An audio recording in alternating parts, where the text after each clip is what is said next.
Welcome to Tell Me Your Story, New Paradigms for a New World. I'm Richard Dugan, your host, and I thank you for joining us here on the program. Always nice to have you folks along to be listening to our guests and the conversation that we are going to have. And this one's a doozy. I'm going to tell you right now that this one, it transcends paper, okay? There was a movie called The Kingsman with Samuel L. Jackson as the main evil character, and he's sitting in his convertible, I think it was a Mercedes, and he was sitting there leaning back with a pencil and a yellow legal pad saying, "This is the only form of communication that can't be hacked." Well, that's kind of what we're going to be talking about today. Not pencil and paper per se, the other stuff, technology, and all that comes along with it, the good, the bad, and there are times when it's just downright ugly. We're going to talk with Jenny Black. We're going to talk about the media trauma care. Media trauma care is kind of the general conversation that we're going to talk about. She's the founder of Media Trauma Care, licensed marriage and family therapist, and she's got a book called Inner Technology: How to Be Human in a Digital Age. And Jenny, thank you so much for joining us here on the program using the digital technology that we are here to, I don't want to say complain about, but maybe become a little bit more aware of. How are you? I'm doing great. Thanks for having me, Richard. Oh, it's a pleasure to have you. And there are those, I know some people who are interested in becoming what is the term is called, they want to become transhuman. It has, you know what that means, right? Oh, I don't. Tell me. Transhuman has nothing to do with gender. It has everything to do with technology. Now, I have a crown in my mouth. I have a lens implant. Those are the only two artificial parts of my body. So I am on my way to becoming transhuman.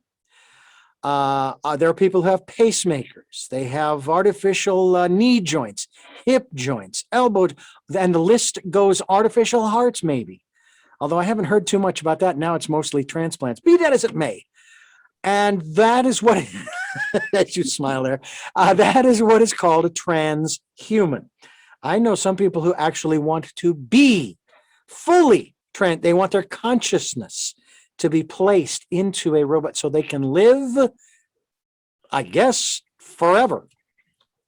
So I'm not sure I'm too keen on that.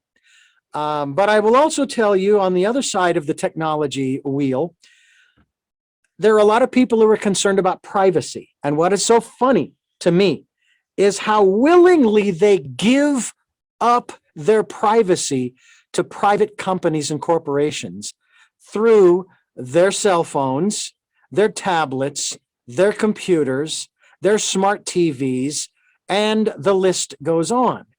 But boy, if the government should do that, oh, no, you don't. And I'm just sitting here going, but you just gave it away for free. But how many people do you think know that they're giving it away? Oh, I'll tell you.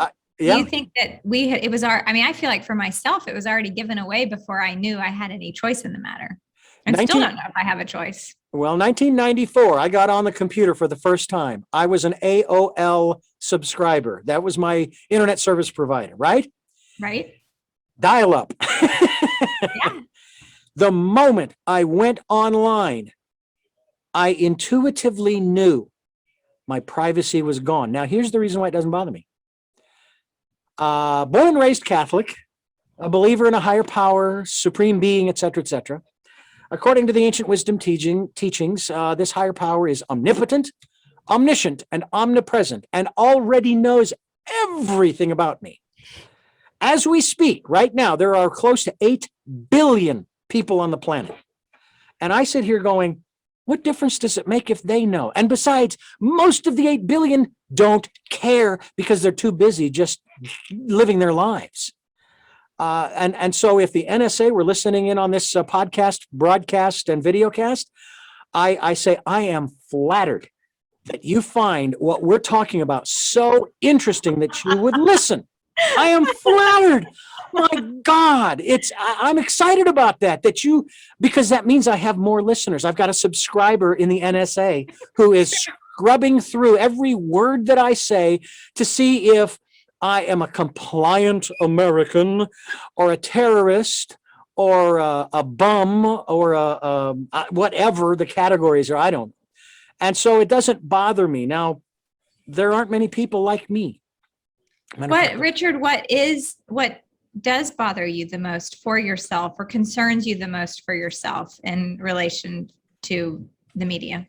What concerns me more than anything else is those, and they are creative people, who develop the viruses and hacking ability to disrupt my day-to-day functionality on my technology.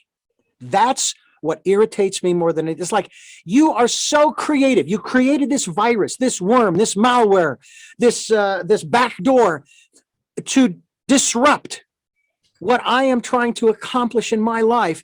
Why can't you create something of a positive, productive nature that would help the rest of us instead of undermine our ability just to, it would be like somebody out. We have a main street called State Street. Now, I don't know where you're located, but I'm sure you have a main street there. And if you were walking down the sidewalk, it's the equivalent of somebody coming up to you, facing you, putting their hands on your shoulders and saying, no, you're not going any further. No, I'm serious. How often does that happen to you? It has never happened to me, but that's the analogy. No, I'm saying, how often does do you get hacked or interrupted in a day? I consider pop-up ads in the category of interference. I consider when I have made a purchase online for something, and the next ad I see is for what I just bought. Okay, that kind of thing. Emails that I never subscribed to, but somehow, some way, through some first or second party website that I went to, somehow, when I clicked agree to the terms, not only did I agree to give them my left kidney, my firstborn, and on my passing, my eyes donated to science, I gave them permission to send me all kinds of ads. Those are the things that I find disruptive. Mm-hmm. Yeah, I like the word disruptive. Yeah. And I feel like when it's something, one of the times I got the most angry this year was whenever I'm trying to work with any automated system, and there's no answer from, there's nobody to help me. There's no solution. It's just frustration after frustration after frustration, because there's no human on the other end to help me resolve it. Like in the metaphor that you gave of being on Main Street and someone coming up and saying, stop, you can't go. Mm-hmm. You have a human you get to interact with. But when you're in digital spaces, you don't have any power. There's nothing you can do about it. Right. Well, Media Trauma Care is your website. Media Trauma Care, mediatrauma.com, mediatrauma.com. And of course, get out of your screen and come back to life. Now, I have heard a lot of, we're not going to go into the dangers of some of the technologies. We're going to go into the interference in our lives that we actually consciously allow, like what we just talked about, where we're on our screens and this pops up and that pops up, these different news feeds and this and that and the other thing. Sometimes we didn't even subscribe to. I don't know about you, but I've made it a point, if I don't recognize who sent that, or for example, if I was to, let's say, get an email from the IRS, it's deleted immediately. I don't mess around. I've got a number. I've got a letter from them. I've got a phone number. I can call them directly and say, what's going on? Is there anything going on? Oh, no, we didn't send you an email. We would not do that. Who is it? The the Franchise Tax Board, which is our California IRS. They don't do that either. Social Security, they don't do that either, unless you have solicited it through your personal account online. I don't click on those links if it says from the Social Security, or from some of these government agencies or some of the companies that I do business with. I have bookmarks that I will then click on. But unfortunately, a lot of people Is it ignorance or stupidity? Do they know better and they just do it anyway? And then they, of course, they contaminate the company that they're working for, the corporation that they're working for? Or is that irrelevant because of the hacking that's going on out there around the world? Allegedly, from Russia. I would say it. You said ignorance or what? What was the other Stupidity, option? ignorance or Stupidity or ignorance? stupid. I would say that it is more powerless. It's a powerless feeling. Like, how else do I get to do what I need to do when this is all the ways that life has made it either easy or accessible to me? And if I don't have access, I won't have access to that if I don't do these things, if I don't go through these things. Well, we're talking here on the program today with a woman who is going to hopefully give us some good insight. Jenny Black is her name, and we're talking about, of course, this whole aspect of our technology. You can get one of your, get off of your screen and come back to life. The website, of course, is mediatrauma.com.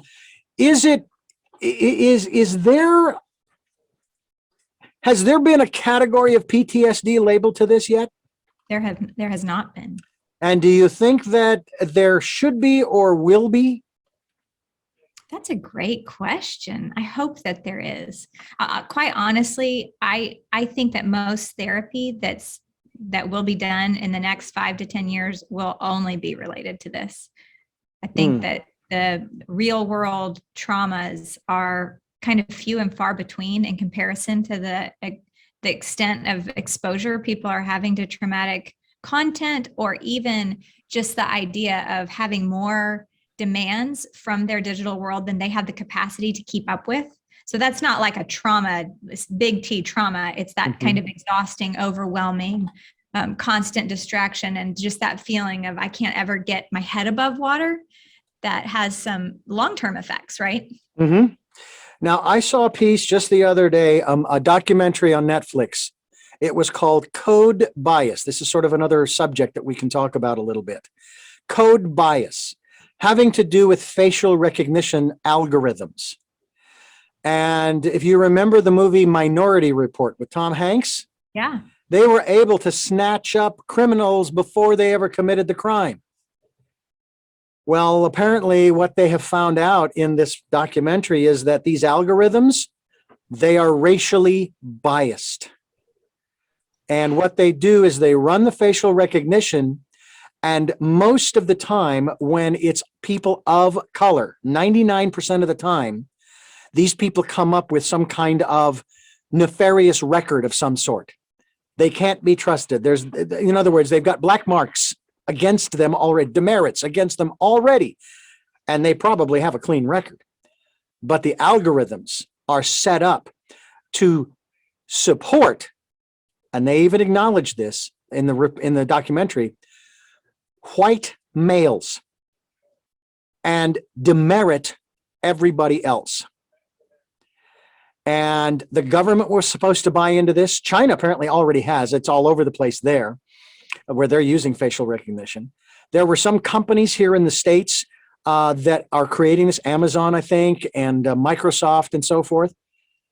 And it's just real interesting how what is being marketed to us based upon those kinds of things. I mean, biometrics, that's different in terms of using like your thumbprint on your phone to open it. Okay. And that's what I have.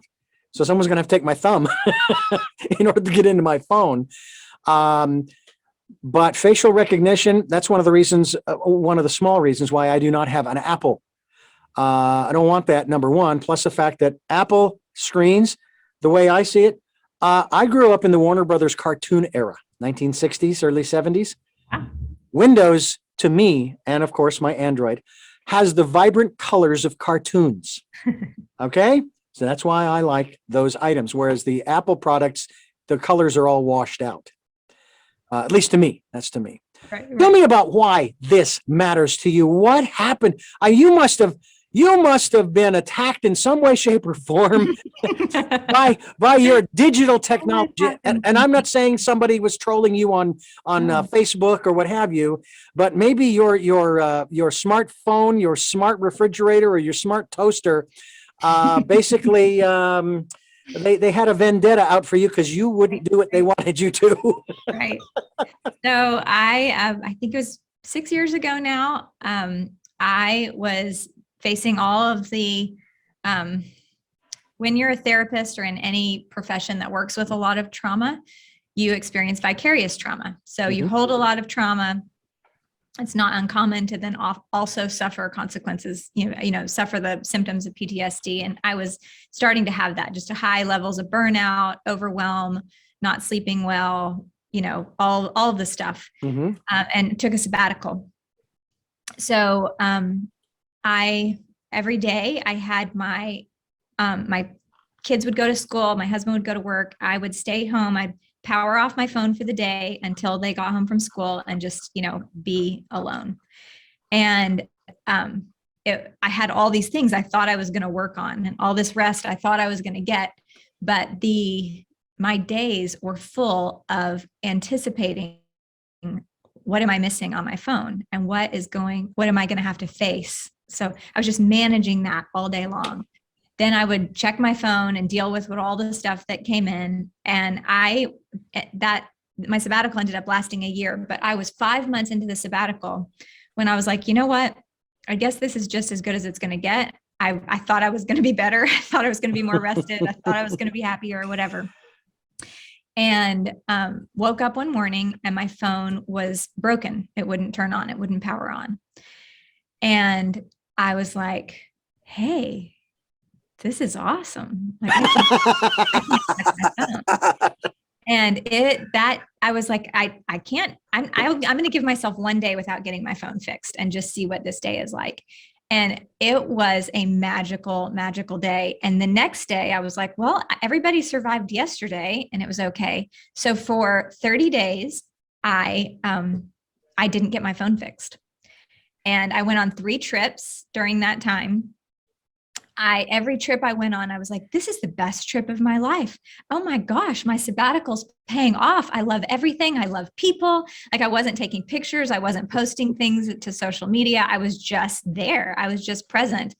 And after 30 days, I was like, okay, Jenny, you've had your fun. It's time to get back to real life. And at that point in time, real life meant getting my phone fixed and getting back into that space.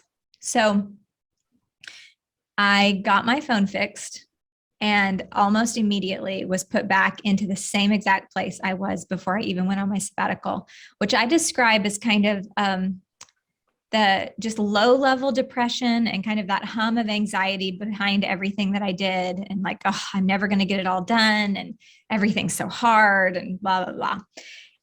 Even though I had a really great life.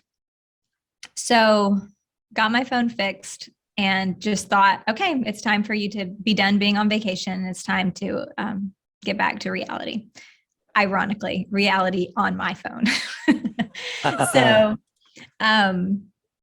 that lasted for about 2 months. And then one day I had left my phone in my car, forgot about it, woke up the next morning and went to get it. And I'd left my car unlocked and my phone had been stolen. Excellent. And I actually saw the clouds part and the sun started shining and birds started singing. And I was like, I'm free again. I'm free again.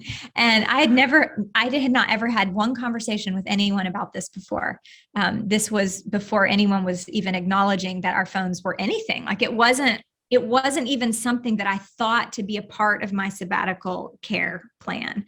And that second time that when my phone was stolen, I thought, oh my gosh, something is going on with me and this phone that is way bigger. This isn't just a phone. Something else has happened. And I haven't had an iPhone since then. I have a flip phone now. And I was like, I'm going to see how I can make it in life without this, because it was controlling my entire life. And just not having it for one day was more than going on antidepressants had helped me, was more than 5 months of my sabbatical had helped me. And and my kids were they were in high school at the time. And I was very concerned if this was affecting me this way. And I had a fully developed brain and a very healthy support system. What was happening to my kids? So when I started realizing the power that it had, I just became really obsessed with seeing how is this showing up in our lives and how is it affecting us and what can we do about it? Do we have any power or autonomy or choice in the matter of letting this run our lives? Yeah. You see this scene behind me? Those who are watching on YouTube can see this. Those who are listening to the podcast or broadcast, you haven't got a clue. This is a picture that I took in 2004, sitting on a giant granite slab, 3 to 4 feet hanging over the edge of this cliff. I'm going to swing out of the way so you can see this. Woo! This is looking down. All right. I want to drop my phone in there. Okay. However, I'm an environmentalist by heart, by nature, and I would not pollute the oceans in that fashion. Where's my hammer? I got to find my hammer. That's how you fix things of technological persuasion. You use a hammer.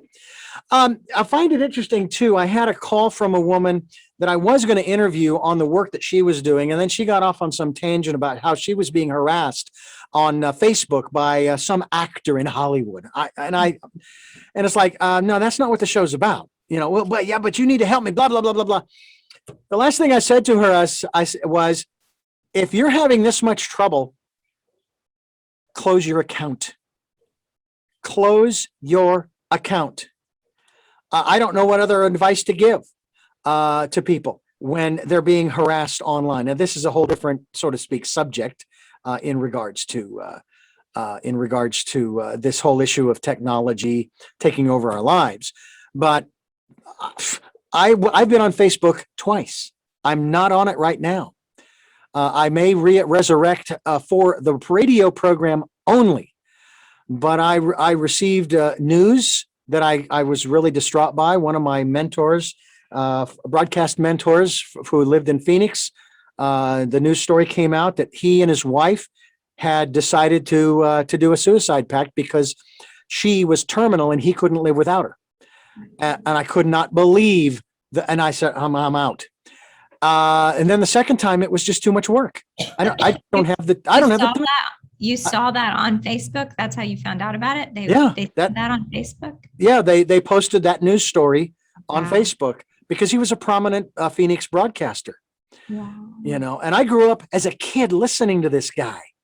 As a matter of fact, I even got to work with him for a few months when I was working for the station that he worked for at that time. So anyway, so it was like, okay. The second time, what was the second story? The second story was I just wanted out. I was like, I don't have the time to keep posting this stuff. It's like, this is driving me crazy, I'm already uploading the programs, the podcasts to SoundCloud. And thank goodness I've set it up to where the RSS feed is at other websites, other podcast websites like Spotify. And I've talked about this regularly on this program. That's where we're available for the podcast: SoundCloud, iTunes, TuneIn Radio, Spotify, Amazon Music, iHeartRadio, and the list goes on. And of course, YouTube, where people can see the videos. That's pretty much all I've got time for. But to have to mess around with Facebook. Now, I also know there is a way on SoundCloud, if I have a Facebook account, to post directly to Facebook. And I may do that. Like I said, I've been told that now there's a new category of sign-ins, a category of Facebook accounts. So I may look into that. But I think that's one of the things I find so interesting. I'm doing this interview with you right now, okay? And right now we're about 24 minutes in. And I'm actually looking at my email. I'm not checking it. I'm just looking at the ones I haven't read. 15. Since we started, 15. Right. And that's in my personal account. I don't know what's in the company account. So when I'm done with this interview, I'm going to have to weed through 30 or more in emails. And it's like, I suppose it's easier than getting the junk mail in your mailbox at home, because at least you don't have to throw it in the trash. It's just a click, delete, delete, delete, delete. And that's, it's seconds. People say, Richard, I don't know what your problem is. It takes seconds, milliseconds.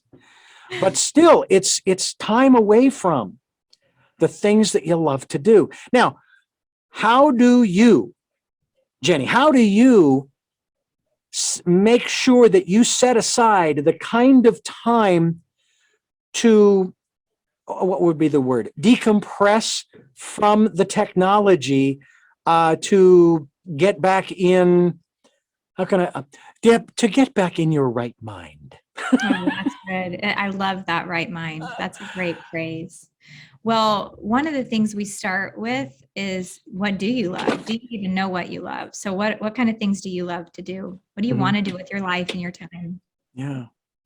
Well, I love doing these interviews. I mean, if I was doing this all the time, I'd be a happy clam. Matter of fact, I was dealing with some issues prior to this interview for the last couple of hours, and on the phone or emails or whatever. And I'm going, when is this interview? Oh, 12:15 local time. Okay, just hang on. It's coming. And then I don't have to deal with technology. I can just deal with a human being on the other end of Zoom. All right, there's technology, but we're not playing with it. Right. In spite of the fact that I did change my background image just to make a point. I love in Santa Barbara. I don't know if you've ever been here, but I have. All right. Well, then you know about the San Ynez mountain range that runs east to west. Yes. We live up at the top of Old San Marcos Pass, or the 154. We live at the summit. I got to tell you, that is the greatest drive up. Okay, not down, up, because we're getting up out of the city and out of that energy. Talk to me about your research, your study, if you will, your experiences with this digital technology and the energies that come off of the pieces of equipment that we're dealing with, not just the screens, because sometimes we will have the box in the same room that we're in that has the hard drive and the motherboard and all of the peripherals and so forth.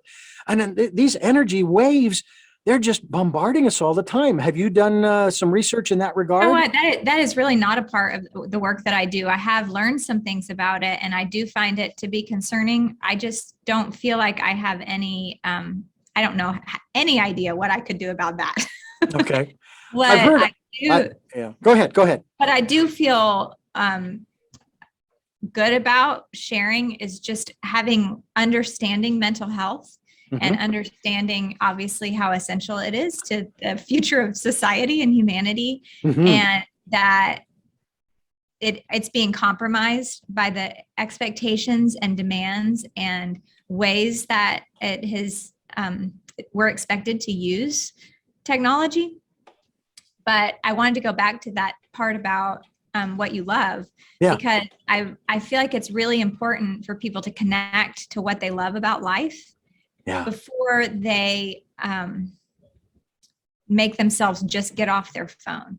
Like, it's so easy, as you know, we could both wake up and get on our computers and the work would never end. The emails it's infinite. All of it's infinite. The information we could research is infinite. The people that we could contact is infinite. The videos we could watch are infinite. And so if that's where we start and end our day, it can crowd out your reality. And even though there are all these really amazing and beautiful things that we get to see and participate in online, our bodies, like you and I right now, we're getting to have this interview here on Zoom, which is really awesome. And I love it. And I'm thankful that we have that technology. But you and I are not our bodies are not getting to experience each other. We're not getting that attunement and how human bodies need another body to kind of align themselves with.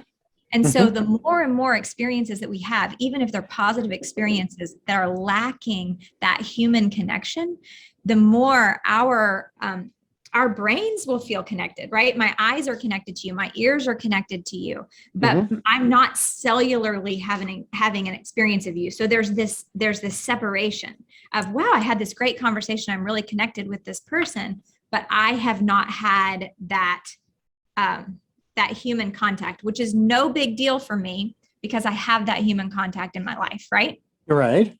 Okay. But if I didn't, which has happened to a lot of people during COVID, Mm-hmm. your mind will start to suffer because it's getting some needs met, but it's not a complete experience of it.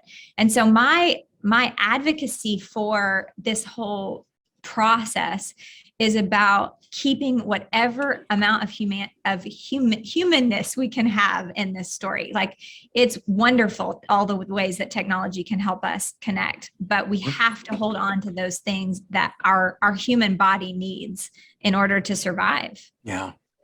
Well, we're talking with Jenny Black, and she's the author of Inner Technology. We're going to talk about that here in just a second.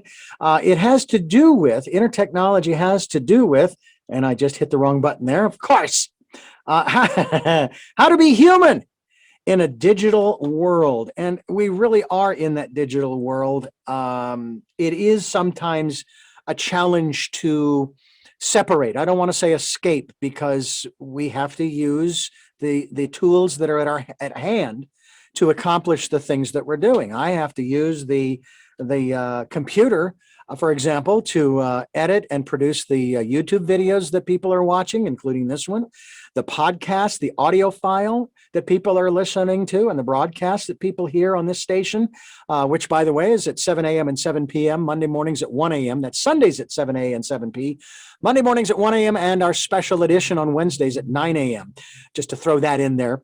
And, of course, we will be linked to your website as well, Jenny, and I think that for a lot of folks, oh my goodness, there's no question that this life has become quite a challenge for us. We're still trying to, there are some people that are still coping with some of the issues that have been going on in their lives. This is the other aspect of it too. It's not enough that you have this coping issue as far as trying to deal with the media trauma, as you describe it.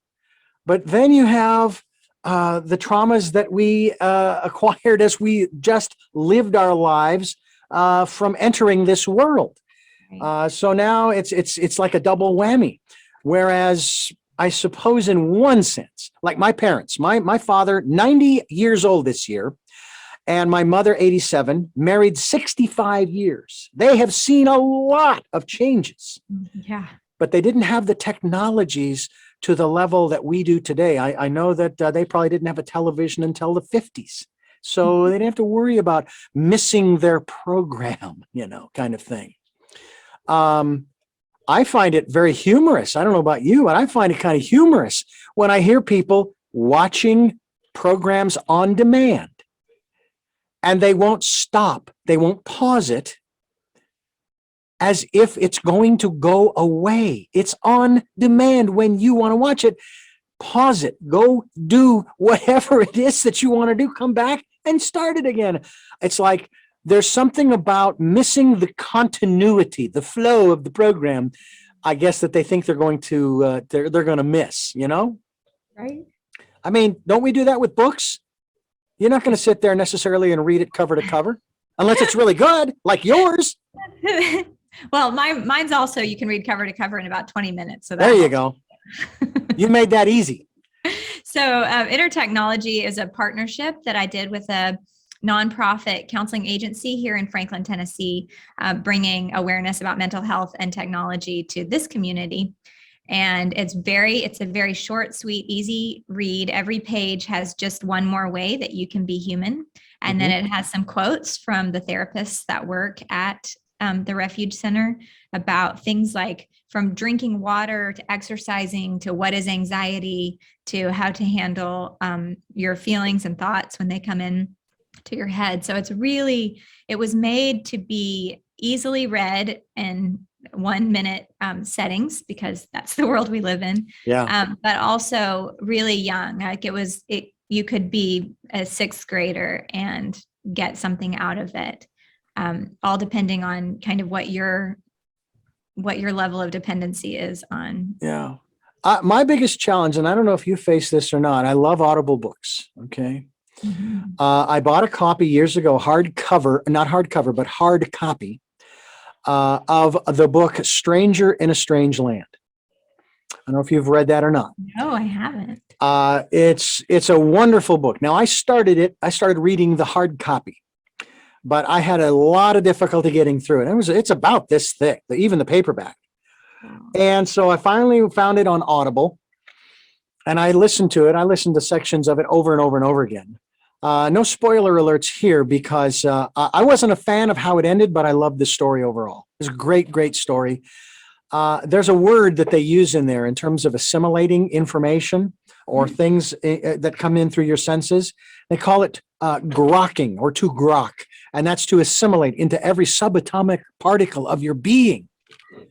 Okay, it's grok. Grok, to grok. How do you spell it?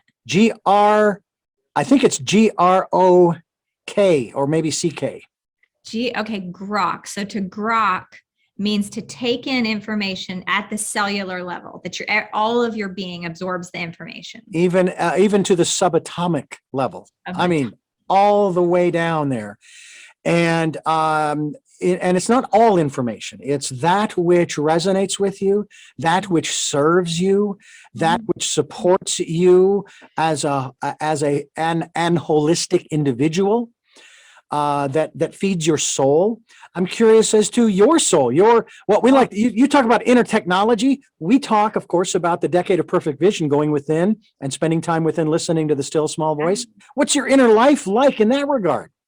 Oh, it's a really good place to be, for sure. It's where everything comes from, right? Like I will sometimes wake up in the night and be kind of feeling restless, and I'll ask myself, like, okay, what is one thing that I know is true? And just stay as long as I can with myself until I can get one thing true from inside of me. And the last time I did this, the one true thing was, I want to go for a bike ride tomorrow. So the next day, I knew whatever else I had to do, I had to go on a bike ride. So I am very, very much guided by what's inside. And I think probably I naturally am that way anyway, but I lost connection with that in my years and I definitely would have been categorized as a phone addict. Like, I was a phone addict before that was even a thing. I was one of the first people I've ever knew that was on Instagram and Facebook. And I was for sure addicted. I got more pleasure from that area of my life than I was in my real life.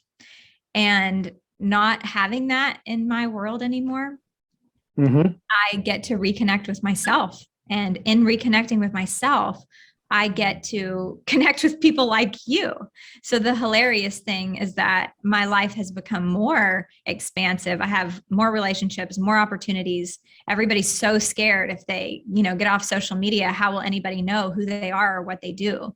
And yet connecting with yourself is it resonates with people, and you start to meet people and have opportunities, and you have things to share that when I was doing social media, the things I had to share were 2 sentences at a time. And now, I had that tiny book, but I'm writing a big book with a man named Bob Hutchins that right now is called Our Digital Soul. And it's kind of, the hope is to introduce the concept of media trauma to the culture and define mental health for us. Like, what was your phrase you said? What's the phrase for the show? The catchphrase?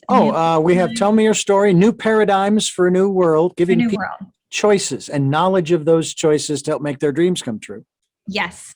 So that's Our Digital Soul is basically saying we have to have some new paradigms, understanding that our digital world has now become such a significant part of our world that we are going to have to adapt and learn the things that we have not been prepared to learn, and set boundaries that we've been given no resources to set. Yeah, it's interesting how there are so many aspects of our lives that we've had no training for. It's really kind of funny. I've heard this said, especially about relationships and marriages. You have to go to the DMV in order to take a test, not only a written, but a practical test, in order to drive a car.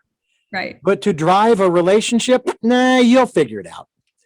And boy, I'll tell you what, there are a lot of crashes and burns.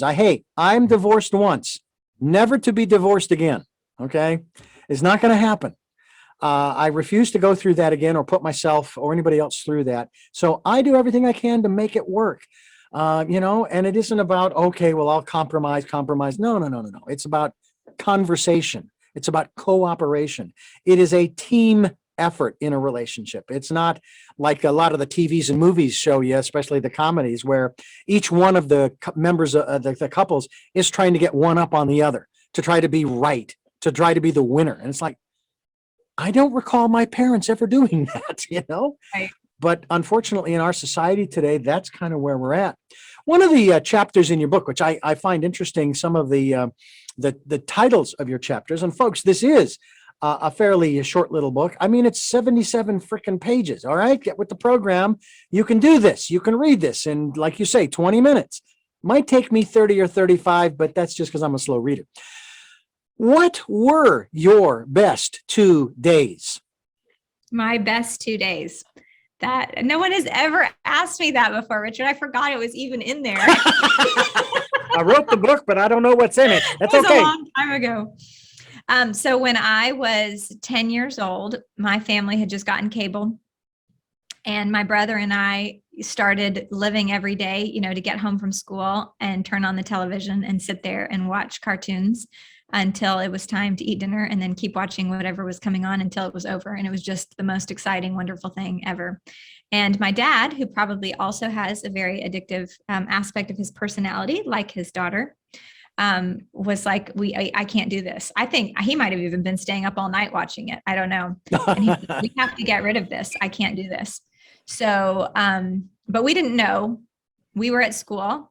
My brother's 2 years younger than I, and we couldn't wait to get back. I'll never forget that we had watched the first episode of a Laverne and Shirley that was 2 parts. So it ended on a cliffhanger, and we couldn't wait to get back and see part 2 of Laverne and Shirley. Mm-hmm.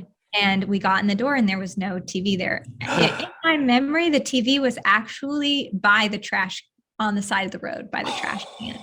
And I mean, we were devastated. We were just like, the world is ending. It's over. And I mean, what's there to live for?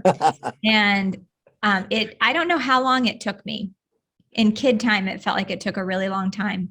But I literally remembered about making mud pies in the backyard. I made mud pies that day. I found my skates in my closet. I went skating. And I told my parents, this is the best day of my life. And like, I was remembering how to be a kid again. And remember, I was 10. Mm-hmm, right, I shouldn't have lost my childhood that early. And when we didn't have a TV, and I left, until I think they got a TV at some point after I graduated from high school, but we didn't have a TV all of my growing up years. So obviously I'm a bit predisposed to dramatic counterculture moves to regain my sanity, thanks to my dad. And the second day was the one I was telling you about. That's exactly how I felt when my phone was broken. And then again, when it was stolen, I felt like my life was being handed back to me, a life that I forgot I even had a right to. And I want everybody to know that they have a right to enjoy life.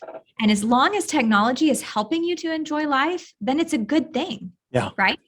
As long as it's helping you do what you love and bring your talents to the world, that's awesome. Yeah. But if it is keeping you from health and wholeness and mental health and just enjoyment of the small things and the big things in your life, then changes have to happen. It's not worth that. Yeah. You see what's behind me? Yes. All right. Folks, for those who are not watching the YouTube video, behind me is a photograph of the interior of what I will always refer to as the Bob Ballpark in Phoenix, home of the Arizona D-backs, who became a World Series champion team in 2001, beating the infamous or famous New York Yankees in 7. I was beyond ecstatic because when the team came to town in 98, I'm going, great. Okay, it'll be years before we even get close to the playoffs. They're a brand new team. Then they get to the playoffs. And yeah, okay, great. But it'll be years before they ever even get close to the big dance. And the next thing you know, 4 years in, and they are at the big dance. And it was thrilling for me because now I could say, I don't care where I move to. I can say, yeah, I'm from a World Series home town. It was exciting. Do you remember in the movie City Slickers, the first movie? You ever see that movie? Yes. Billy Crystal? Remember the three of the guys are riding along, and Mitch, he says, what was your best day? And he starts to describe his best day. And then the next guy describes his best day. This was in 93 when I saw this film. Yeah. So I've got these buddies that I created this men's group with. And we liked to go hiking because sitting around the house just reading from the book Iron John by Robert Bly, it just wasn't enough. It was good, but it wasn't enough. And so we decided to go hiking. And then one day they said, hey, let's go up to Woods Canyon Lake in northern Arizona around Flagstaff. I've got a boat, but I need to have some help refurbishing it. It's fiberglass and so on. So I helped the elder. He was a professor, an actual professor.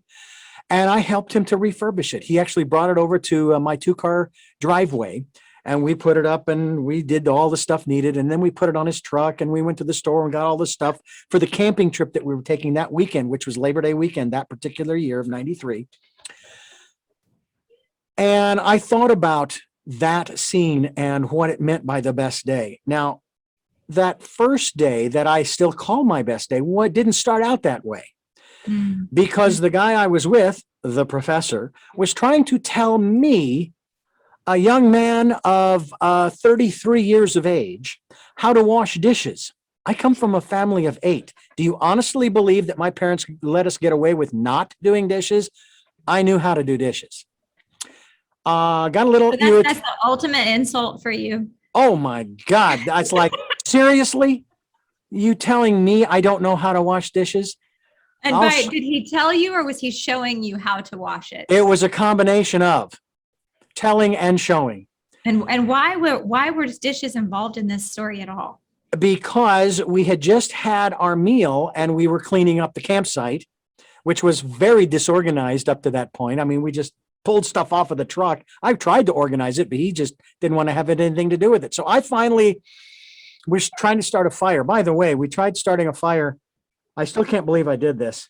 That could have been my last year with gasoline. Your last day. Yeah, it could have been, because we tried starting the fire with gasoline. And he says, here's the match, light it and run past it. Now, No. Don't ever do that. Don't ever do that. Never. Can you make a public service announcement to everyone? Don't ever do that. No, don't ever do it. But this was a big concrete ring. So it was contained, but I ran past it, dropping the match, and it just went whoosh, obviously. Anyway, I'm trying to cut up some more wood to put on the fire, and he's just going on and on and on, complaining. And finally, I took the axe. He thought I was going to hit him with it. I came down on a piece of because of the dishes comment. That was totally unacceptable. That's correct. I came down on the piece of wood that was laid to me perpendicular, came down on it, and the two pieces that were cut in half flipped in opposite directions. I let go of the axe. It was stuck in the ground, and I walked up the hill away from him. He finally followed me up the hill and said, you triggered my PTSD. He was a Vietnam vet. I said, I don't care. I said, you are not my father. You are not my professor. I know how to wash dishes. Now knock it off.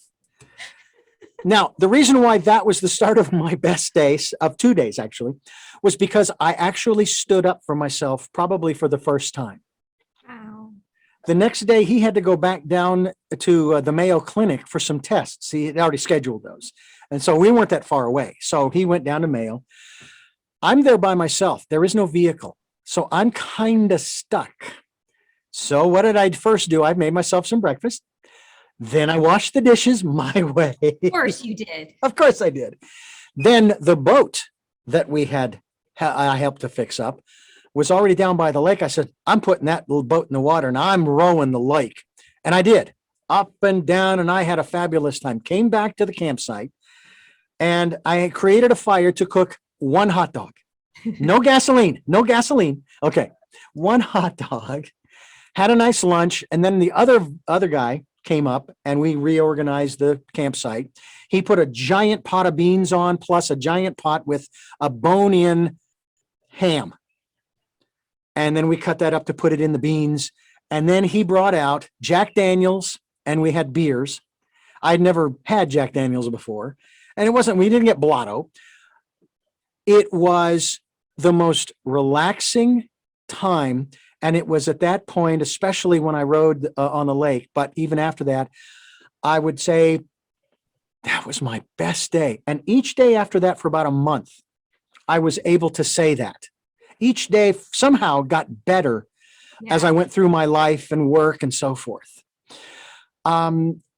Do you think that this is one of the things that people are really missing because they submerge themselves or they get engulfed with this digital technology that they think they can't do without? Yeah, you know how people pay their kids to do chores? Mm-hmm. I have always paid my kids to get off their phone. So I'll pay them certain amounts of money per day or per week if they will give up their phone for that period of time. Mm-hmm. And now it's usually more social media than it is specifically their phone. And the reason I do that, I think it's the best money I've ever spent, is because when they don't have access to that, they have access to everything else. They do things like clean their rooms, find old music, pull out art supplies, go for walks. They start hearing like their dreams again. They start dreaming and realizing all the things in life that they want to do. They start feeling feelings. Like every single time we do it, there's some sort of meltdown because they haven't had enough room to feel sadness or grief or hurt. It's like watching a person come back to life. You're a good mom. It's pretty amazing. And yeah.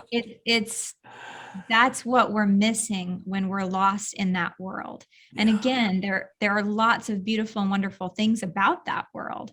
But if we've lost the world that our bodies are in, we will be mentally sick. We will have mental health issues because our mind and our body have to be in the same place as much as humanly possible to be okay. Wow. That I have to say, that is profound. That is truly profound. And your kids are very lucky in that regard, very fortunate. And they're very wise when they choose to do that. Mm-hmm. You know, whether there's money involved in or right. not, right. You know, that's great. Let me ask you another sidebar on that. What about this whole concept of continually getting the latest and greatest technology? How do you have to fight that? I'm going to call it a virus. Do you have to fight that virus in your home? No, we don't. Full disclosure, my family has business with YouTube and Facebook, and primarily those two. That gets a part of our livelihood. So we have some internal understandings of how it works and how it does the things that it does, mm-hmm. which is also a part of not like I have the mental health background, but our family business is all in media. So it's kind of like being a drug dealer. You know how the drug dealers, they don't take the drugs. So we're very aware of the power of the algorithms and the ways that they make money, and mm-hmm. also thankful for them. Yeah. So I both my son and my husband work for media companies, and I'm sure my daughter will too. I have a feeling most of us might be at some point. And yet you have to understand that you are not with a friend who's looking out for your best interest when you are in digital spaces. It is looking out for its best interest. And that is always harmful in every relationship. If you're in a relationship with someone who's only looking out for themselves, it's going to harm you. And we need to know that as consumers. Talk to me about the technology and its influence on the way you and your children and your husband and people around you, how they think. Because in the last 5, 6, 7, 8 years, we have experienced something that we have never experienced before, even though I did read an article going back to the 3rd or 4th century, where there was actually a propaganda war between the church, the Universal Church, Catholic Church, and opposition to the Catholic Church. We all know who won that propaganda war, of course, basically saying, look, what you're telling the people isn't right. it's not accurate. And the church said, no, this is what we are teaching. This is the doctrine, the dogma, et cetera, et cetera. And as I said, we know who won that war. Well, give me an example of the propaganda. Like what would it be? Well, with the virus, the pandemic that we've been going through, and I had an interview just recently, matter of fact, the one just before this one, where we were talking about how you can trust the information that's coming at you from so many different sources. How do you know that information is accurate? Right. Whether it has to do with the vaccines, whether it has to do with the virus, whether it has to do with the number of people who died and how they died, and who's sick and who isn't sick, and who's vulnerable and who's not vulnerable, and the list goes on and on. And I'll be honest with you, all I hear, this is all I hear, regardless of who's saying it and what they're saying.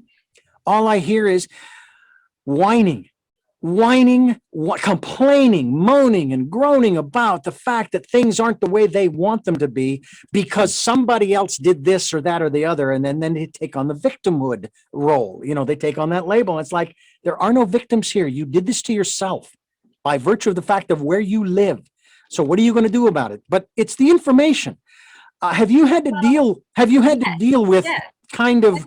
It's huge because the media, both social media and the mass media, is really dependent on the next best story. And the next best story is the one that is the most alarming and concerning. And so it really feeds our fear. And the more it feeds our fear, the more we stay in tune with that information, so that if it told us I'm unsafe, if I keep watching, then it will tell me I'm safe. And then I can go back to my life.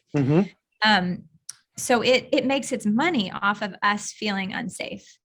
And if you are looking at your screen, if you are watching the news, then that's what and how you will feel. One of the trips that I took when my phone was broken was to Chicago. And this was right before the 2016 election, the summer before that. And I don't know if you remember, but there had been a pretty brutal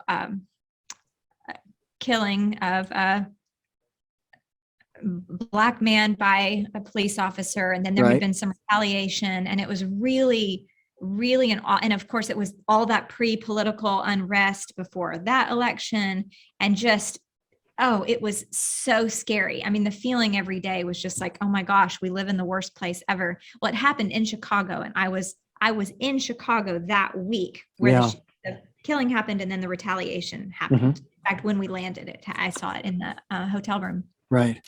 And here I was in the place where it had happened, and I had no phone. I was watching no news or getting no updates on it. And it was an incredibly, being on the land with the people who were involved, the love and care and kindness that was being expressed from cops, from the Black community. It was so like they were treating it like a trauma has just happened to our city, and we're going to love on each other and care for each other. And that's what I got to experience there, not watching it on the news. And so I came home. My son, who is a journalist major, totally has got to stay up to date on what's the latest, most awful thing that's happened. And he's so tenderhearted and always was in so much pain all of the time. And I said, we were out on our front porch in Franklin, Tennessee. And I said, okay, I want you to look around where you are and tell me what you see. And he said, I see our neighbors. I see houses. I see kindness. I said, is there anybody that you see that you would not feel safe, that you think if something bad happened to you, that they wouldn't help you? And he's like, no, they would. I said, that's our life. That's your life. That's reality. You are in a safe place right now. And don't let your phone tell you you're not safe when you are. Yeah.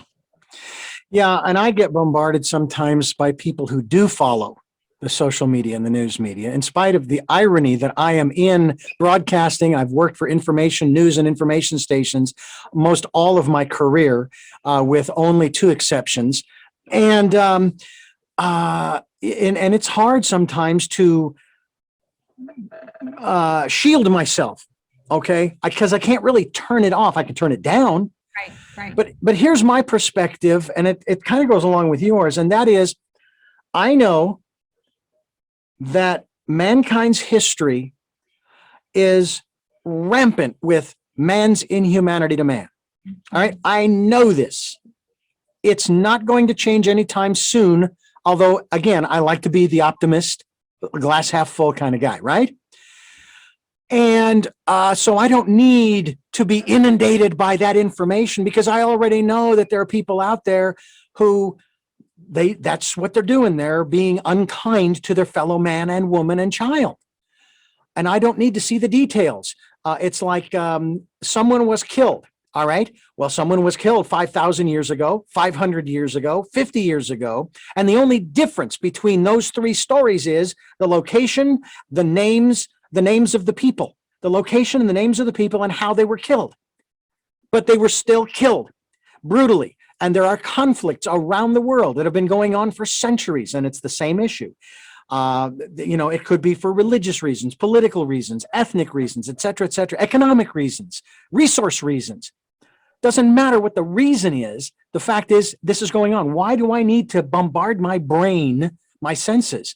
One of my chapters in my book, Choices, 5 Steps for Life, you first make a choice. But one of the steps along the way is match your personal input to your choice. My present wife, went through a diagnosis of cancer, surgery, and chemo. And I asked her bluntly, early on, do you want to live or do you want to die? I may not like your choice, but I will respect it and I will support you in it. Thank God she's still alive today, 20 years later, and she had chosen to live. All right. So when I put this list together, personal input has to do with the things that you read, the people that you associate with, the programs that you watch, the music that you listen to, and anything that comes in through the 5 senses. Okay. And then, of course, I would have encouraged people to spend time going within, okay, to listen to that voice, that divine voice, that still small voice. So I know this stuff goes on, but why? Why do I need to bombard myself with it? What are your thoughts in that regard? Well, it's really a big conversation, because we have come out of a time where information was power. Mm-hmm. And so, and bringing awareness to things means that you can bring change to things. Mm-hmm. And I really do believe that. I think that that's true.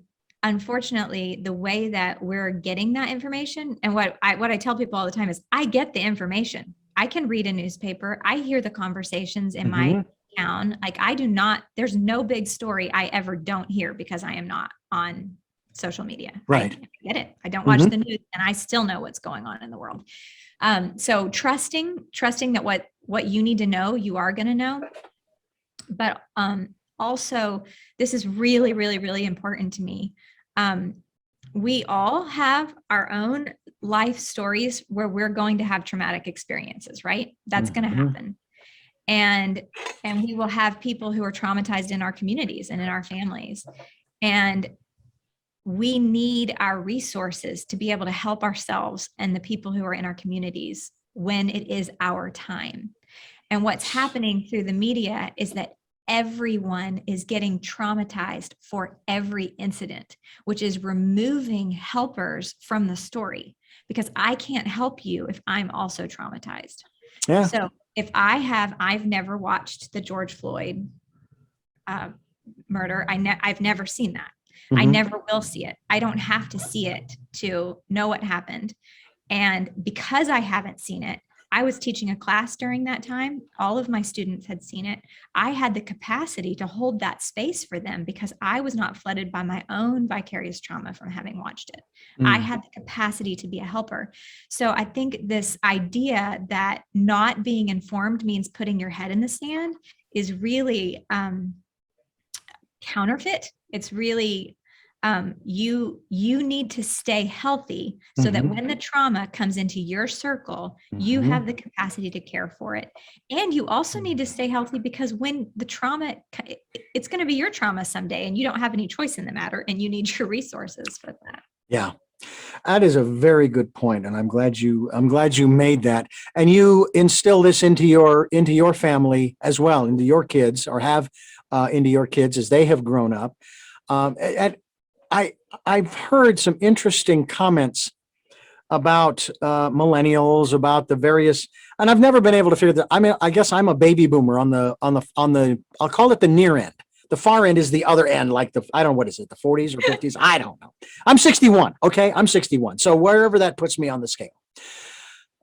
And then there are all of the other generational names: Generation X, Y, Z, Generation Alpha, Alpha Omega, Alpha Romeo, or whatever. And it's like, on the one hand, I hear, for example, from the news media, how narcissistic and self-centered, and they don't want to do this and that and the other. And then I actually meet people here in Santa Barbara who are of that age, teens, 20s, 30s. Some of the most compassionate, some of the most giving, supportive individuals. And quite honestly, none of that has to do with any of the money that might be flowing through the Santa Barbara area. It has to do with what's flowing through their hearts and their minds. And that, as you just stated very well, that's my reality, where I can feel safe knowing that I've got a network. It's seen and unseen, where when the trauma does hit, matter of fact, the last fire that my wife and I had to be evacuated from, and it's the only one since we've been here 15 years, where initially we stayed in, I think, 3 or 4 different hotels over the course of 5 or 6, over the course of 8 or 9 days. And then the last 2 nights that we were in Santa Barbara, staying away from the home, one of our programmers opened up his home to my wife and I, which was beautiful. We were so appreciative. And they said, obviously, that if our home is safe during the next situation, you're certainly welcome to stay here if you need to. It'll certainly save us a lot of money. But the fact is, this is why I find it so important, Jenny, that we need to not only get off our screens, we need to connect with our communities physically to create those networks, not just for us, but for them too, right? Yes. Yeah. It's critical. It is critical. And that's also, it's what heals us. That's what makes us mentally healthy, is when we know that we're connected to other humans. Well, the technology that we've got, and you know, I find it interesting that they say that the cell phone has enough power. If we had the right programs, we could launch a rocket to the moon with this technology alone. And not you've seen NASA in the 60s and 70s with those big old control rooms and all those computers and all those people. And yet, oh yeah, you can do that here. I mean, I remember. I want to speak back to the, I guess, millennials and go ahead. Gen yes, Z. Please. Mm-hmm. So of course, I think they're the best generation. My son was born in 1999 and my daughter was in 2001. So they're on each side of those generations. And just from my extensive study of them and their friends and that age group, when anybody older than them really understands what they have to face and deal with every day, what they've been exposed to, the pressures that they live under, most people will say, I would have killed myself if I was in middle school and high school and had to do that. Wow. And I think that they are incredibly strong, incredibly. They are doing so well for what they're living under. They really are in many ways like children of war, but the war has never been acknowledged. They live in it quite absent of any kind of adult care or supervision or support. And they are still going to college, having jobs, being a part of really powerful movements that are important to them, still dreaming. I have the utmost respect for that generation. And I think we owe them a tremendous amount of care. I asked my daughter's best friend, when I was doing a television interview, I said, what do you want the public to know? What do you think they know? And that they need to know about your age group. And she said, stop judging us and start helping us. Oh man, that's great. That is beautiful. I mean, as I said, I'm 61. I've always been thrilled about the fact that I was born in 1960 because it was divisible by 5, 10, and 2. And it was easy to keep track of how old I was as a kid growing up. Right, exactly. It was always easy. And so when I saw the calendar and 2020, and I said, wow, I'll be 60. That'll be so cool. Because I kind of epitomize a line from one of my favorite musicians, John Denver, where he says, changes somehow frighten me. Still, I have to smile. It turns me on to think of growing old. And it did. It did. It still does. I mean, there are, Right. I do still have, now I still have those moments where I'm going, could I go back to when I was 12, please? Finish that Laverne and Shirley episode. There you go. There you go. Or finish watching that Warner Brothers cartoon with Bugs Bunny and Yosemite Sam. I say, son. And, but it's here I am. We're in the 21st century. We're now, some would say this is the first year of the 2020s. I say it's number 2. Okay. Don't argue with me. That's my position. Okay. And, I always thought that, oh yeah, the 21st century, the Jetsons, flying cars and apartments up on those big spires like the Needle Dome, the Needle Space Needle in Seattle and so forth. Nothing. Now we do have electric cars, and they are starting to work on making them fly. Okay, so we're getting close. But I've often felt that because we get so distracted, and I think maybe that's the right word to use here. That is the right word. That's a really good word. We get distracted by this device or Best the PC. case scenario, distracted. Yeah. Worst case scenario, harmed. Yeah. But we get distracted from what we really want to do. And this is part of, if you will, the subtitle of this program, Tell Me Your Story. We're looking for those new ways of living. And the reason is because the old ways don't work. Just look around you. They aren't working. And the people who are in charge haven't got a clue because they're more interested in themselves. They're more self-centered than community-centered. And I'm not going to sit here and pass judgment per se. All I know is that we have a situation in this country, and I would really love your perspective on this, especially when it comes to this device. And other issues that we are dealing with in this country that we have been for decades. I'm going to say decades, not just years. We have a dichotomy from my observation. Our Constitution, First Amendment, gives us freedom of speech. It says that you can do whatever you want, whenever you want, wherever you want, however you want. But there's also in the preamble, and I actually remember the preamble, we the people, in order to form a more perfect government, ensure domestic tranquility, establish justice. I think I've got some reversals there. Promote the general welfare, ensure the blessings of liberty to ourselves and our posterity, do ordain and establish this Constitution of the United States of America. It's 2 lines in there that are seemingly diametrically opposed to the First Amendment. And they are promoting the general welfare and preserving the blessings preserving the blessings of liberty to ourselves and your children, our posterity.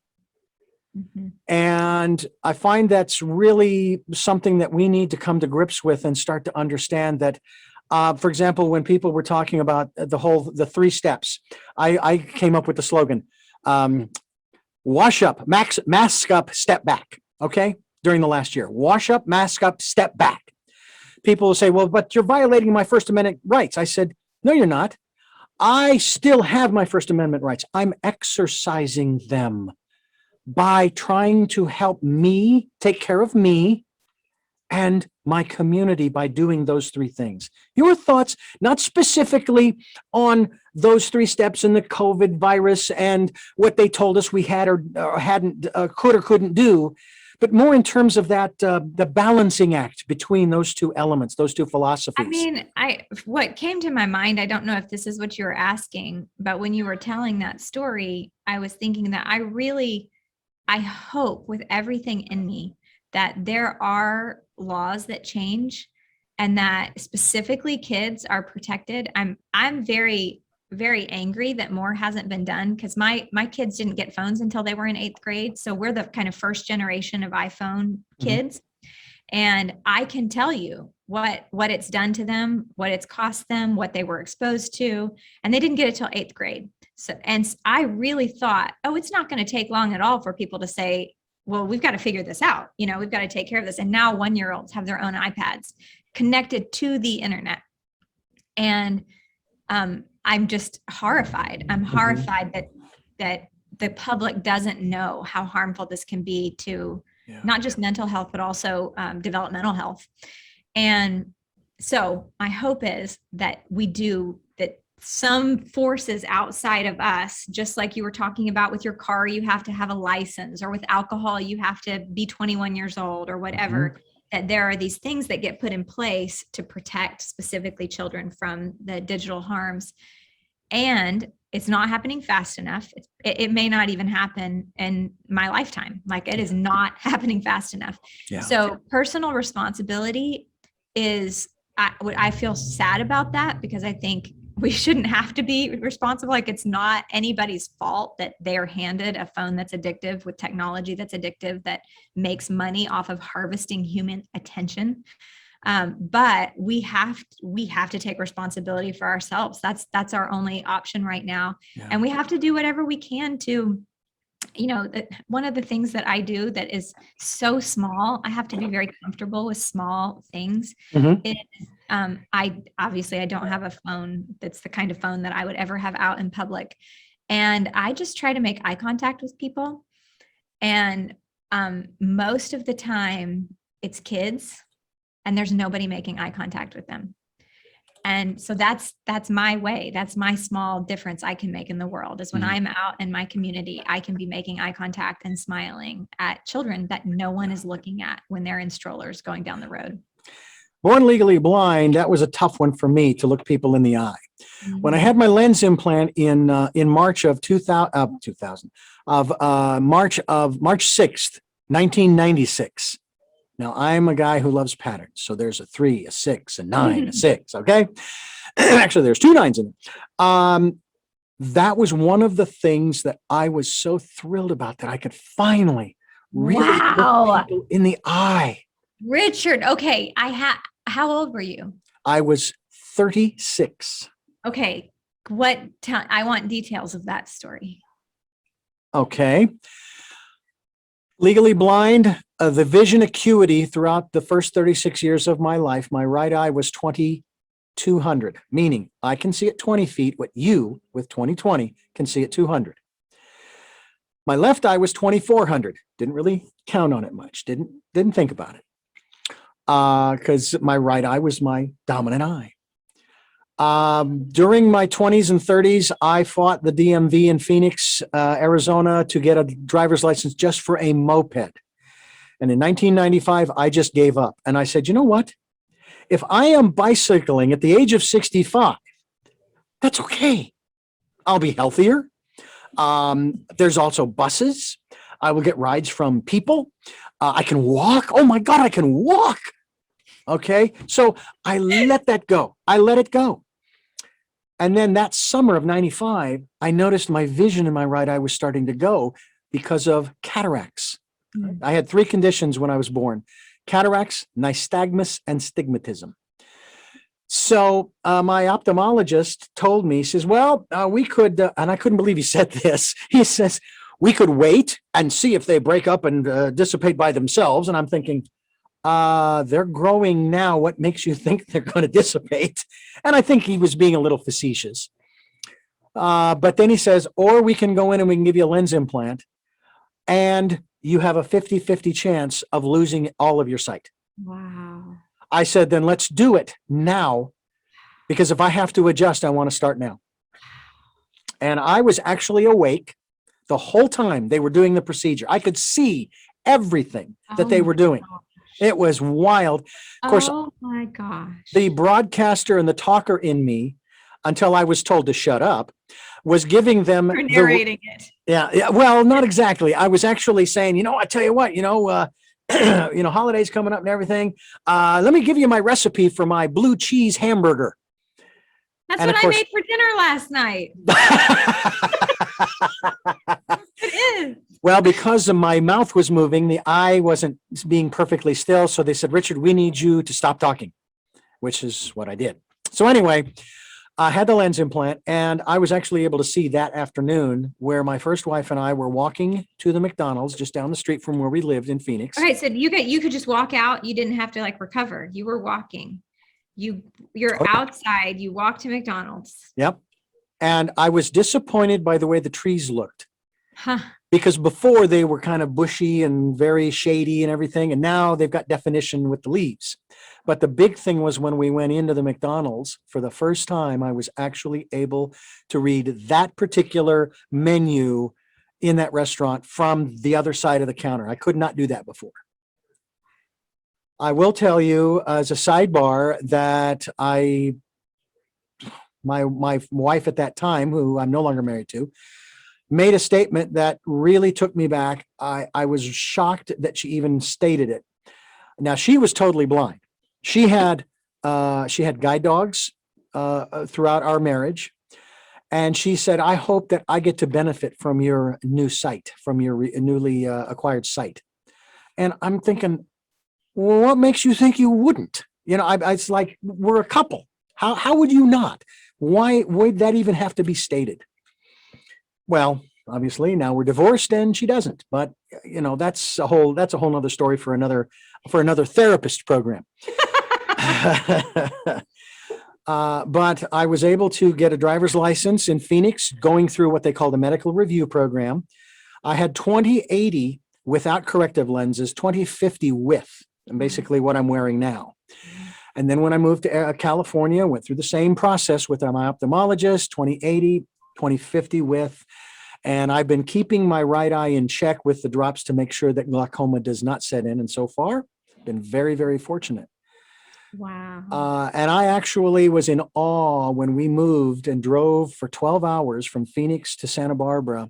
We were going through LA that evening. It was the 8th of May, 2006. And I didn't even realize it. And then all of a sudden it dawned on me. I'm looking around. Wow, I'm actually driving through LA traffic. My wife was in the Subaru pulling a small U-Haul trailer. I was driving in a rental van with the two of the dogs and some other stuff that we took with us. There I am driving through LA traffic. Are you kidding? Wow.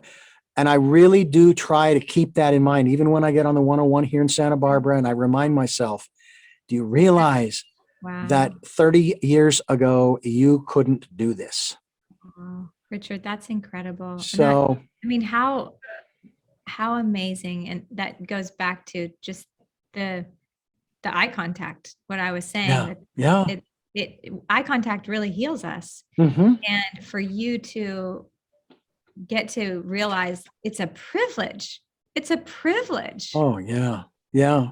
And now, one we just miss out on. I know I'm not always able to tell the eye color, but at least I'm able to focus on the eyes, you know, without and continuing to blink without staring, freaking them out.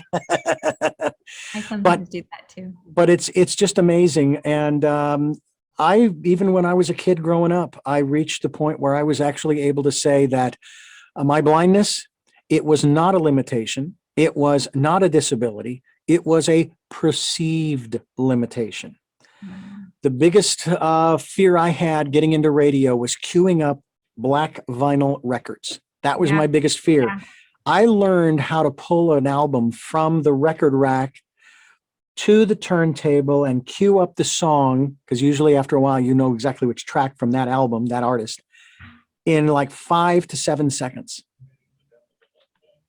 And I even had some people who wanted to pray for me for my healing, to restore my sight. And of course, restoring the sight meant it would go back to 2200 and so forth. And I said, no, thank you. I can't stop you from praying for me. But my perspective was then, this is then, not now. My perspective then was my purpose in life, my reason for being here on earth is not to get my vision back. It is to serve you, to give you the best quality production values that I can, so that whatever your message is, and this includes you too, Jenny, whatever your message is, people need to be able to understand it clearly and succinctly with no distractions so they can decide whether or not they want to follow up, or maybe they agree with some of it, they don't agree with others, but at least they heard it all. So, like I said, then in 96, boom, and there you go. And then we moved here, and I've been here for 15 years. I don't know what's next. I'm excited about the prospects. As I said, I'm an optimist. And to me, the prospects for this program, Tell Me Your Story, are that we are coming to the end here. And I want to thank you so much for joining us here on the program. This has been a thrill for me. I've been very excited about this conversation, and I know that we've got a long way to go. I know, but if we have opened up even one set of eyes or ears to take in this information and start to put it into practice, then they will take it to someone else, and it's that drop in the still water and the ripple effect. And that's what we're doing.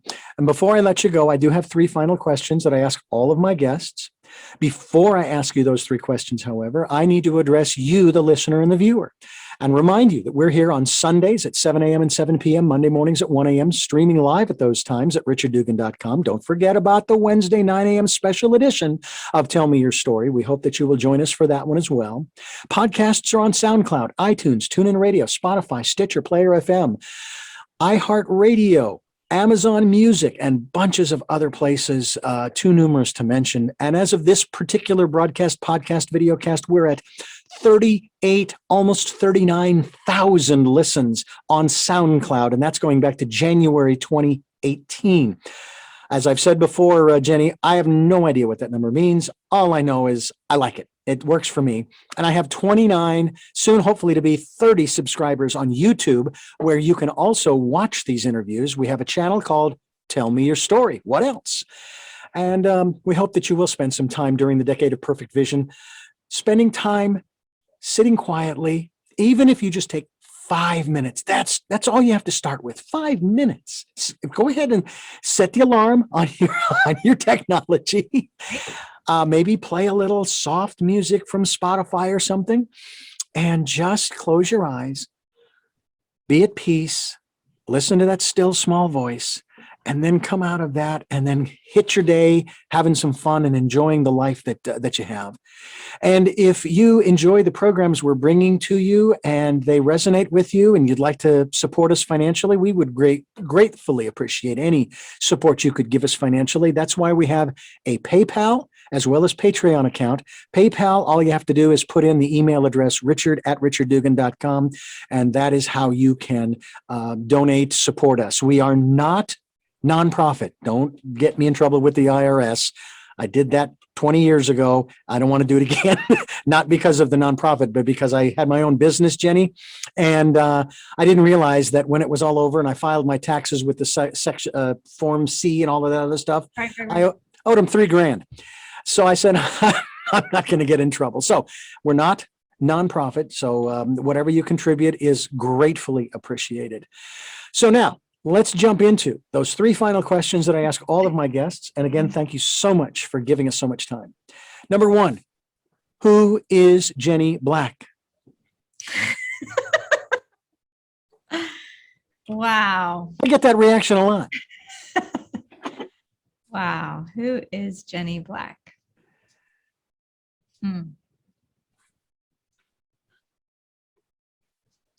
I think that I really have a lot of love in me. And I think that I don't know where it came from, but it feels pretty endless and infinite. And I sometimes feel like I have too much love for how many people are in my life, or maybe even on the planet. Mm-hmm. And I really, really, really care about people's healing and not suffering. Like that's what I do in my office with my clients and with my family. And what I'm really hoping to do with our culture and with this book and with this message. What is it that you hope to or want to achieve through the work that you are doing now? I would like the average person, I'd like every household to be having a conversation about this. And for the average person to stop thinking that something's wrong with them and start asking the question, what's wrong?